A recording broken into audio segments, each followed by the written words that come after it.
सदनों की संयुक्त बैठक जॉइंट सीटिंग अनुच्छेद 108। यदि किसी विधेयक को एक सदन द्वारा पारित कर दिया गया है एवं दूसरे सदन द्वारा अस्वीकार कर दिया गया है, या विधेयक में किए जाने वाले संशोधनों के बारे में दोनों सदन अंतिम रूप से असहमत है, या विधेयक एक सदन में पारित हो गया दूसरे सदन में 6 माह से अधिक समय से लंबित, तब राष्ट्रपति द्वारा संयुक्त अधिवेशन आहूत अध्यक्ष लोकसभा अध्यक्ष द्वारा संविधान संशोधन एवं धन विधेयक के संबंध में संयुक्त बैठक नहीं होती।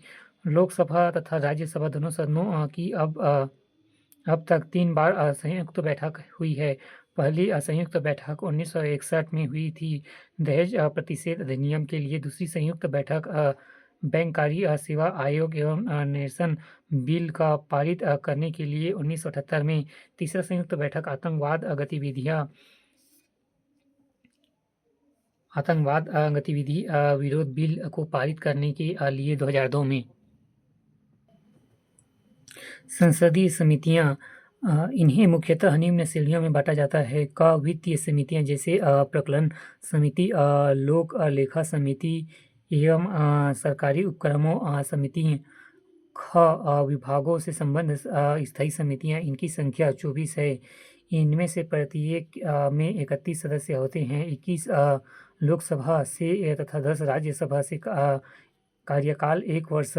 ग अन्य सदस्य स्थायी समितियां जैसे कि कार्य परामर्श समिति एवं विशेष अधिकार समिति, नियम समिति, याचिका समिति, सरकारी आश्वासनों संबंधी समिति, आवास समिति, महिलाओं को शक्तियां प्रदान करने संबंधित समिति, सामान्य प्रयोजन संबंधित समिति, संसद सदस्यों के वेतन तथा भत्ते संबंधित संयुक्त समितियां, अधीनस्थ विधान संबंधित समितियां, अनुसूचित जातियों तथा अनुसूचित जनजातियों के कल्याण संबंधित समितियां, प्रोसेस समितियां।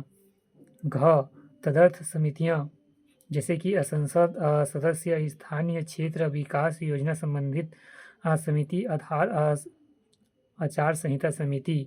और अन्य समितियां जैसे कि समय समय पर किसी महत्वपूर्ण मुद्दे पर लोकसभा एवं राज्यसभा के सदस्यों से मिलकर गठित विशेष संयुक्त संसदीय समिति एवं जांच समितियां आदि। विशेष कोई भी मंत्री वित्त समितियों, विभाग से संबंध स्थायी समितियां तथा पहला महिलाओं को शक्ति प्रदान करने संबंधित समितियां। दूसरा सरकारी अवसरों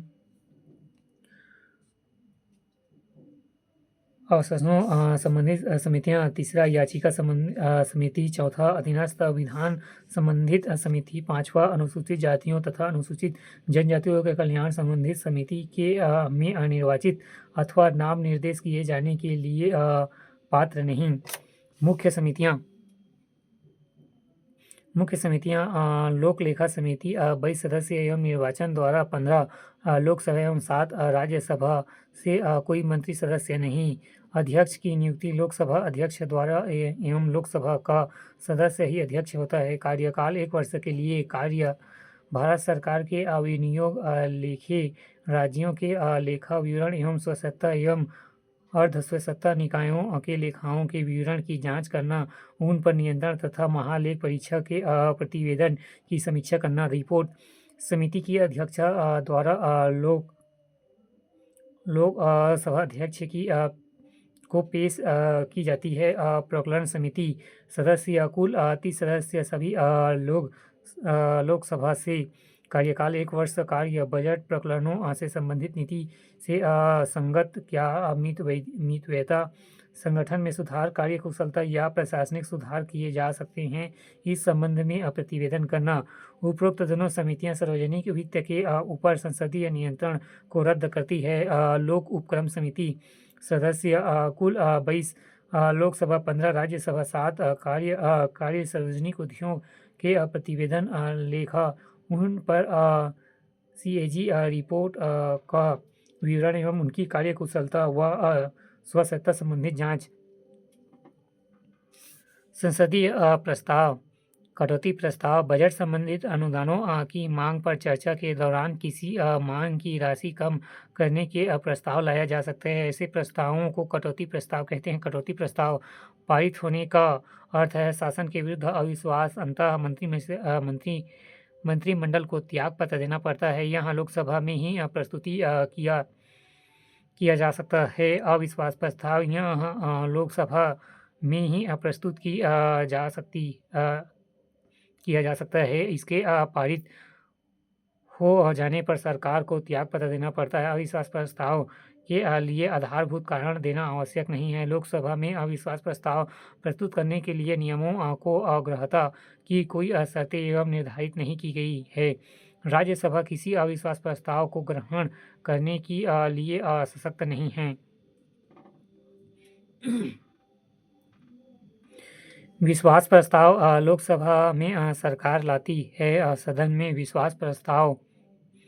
विश्वास मत प्राप्ति करती है। इसके पारित न होने पर सरकार को त्यागपत्र देना होता है। निंदा प्रस्ताव सरकार की किसी नीति या सरकार के किसी मंत्री एवं मंत्रियों की निंदा के लिए सरकार के विरुद्ध लाया गया प्रस्ताव लोकतंत्र में उत्तरदायी शासन के लिए बहुत उपयोगी है।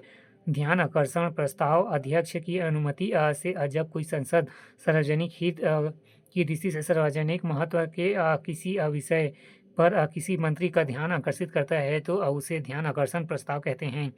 स्थगन प्रस्ताव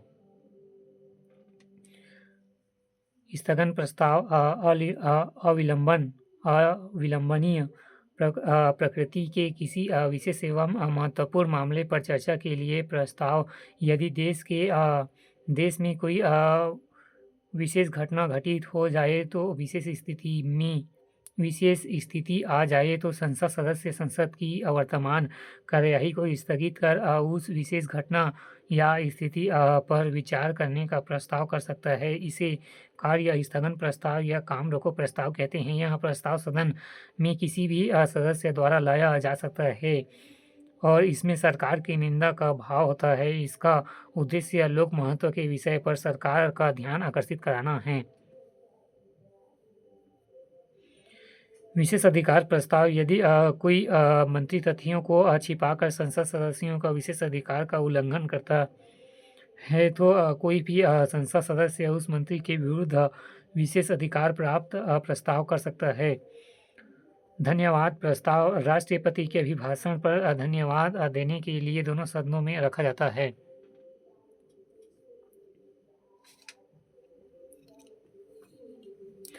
संसदीय शब्दावली कोरम या गणपूर्ति कोरम सदस्यों की वह न्यूनतम संख्या है जिसके बिना कार्यवाही प्रारंभ